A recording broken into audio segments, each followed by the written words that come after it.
Hello guys, today we're going to learn how to use GPIO on Banana Pi M20. We will need only one package called GPID, which is already installed in Armbian. You can check if you have it with apt list command combining with grep GPIO.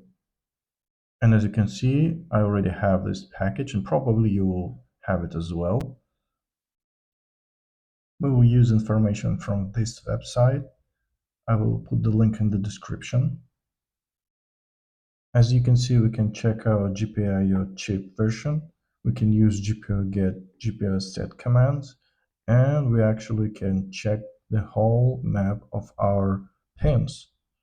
For some reason, I have two chip versions, and GPIO chip 1 doesn't work. Let's try get command for chip 0. Alright, return value is 1, which means it should be 3.3 volts on this pin. Now let's find this pinmax pins file and let's find out what this star actually is. First, you have to become a super user to access this file. Then go to the pin control folder and list the content. As you can see, there are two folders with weird names. Let's check the first one.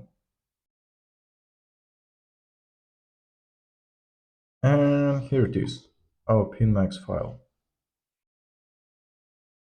From this file, we will need pin numbers to use in get and set commands.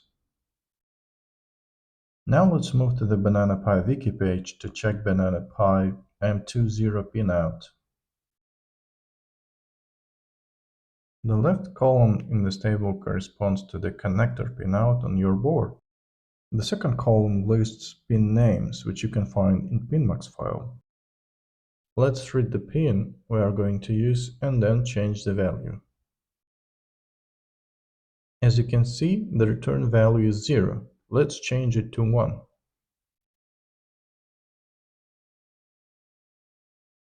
Alright, let's check it.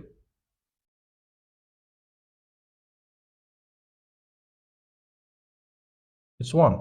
Great, but let me show you something else. Here's an interesting logic behind your GPIO get command.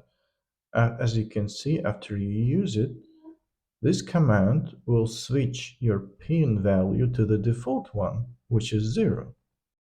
Let me demonstrate this on my robot. I have connected Banana Pi pins to the driver, and now I'm going to set GPIO pin to the 1.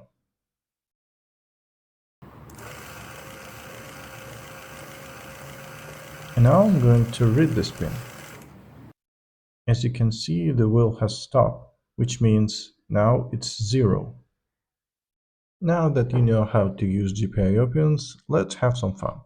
You can use such shell scripts to drive your robot.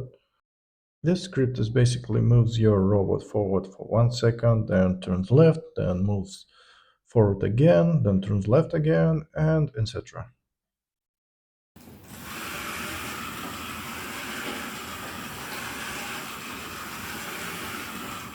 That's it. Thank you for watching, and I hope this information will encourage you to use Banana Pi and to learn Linux.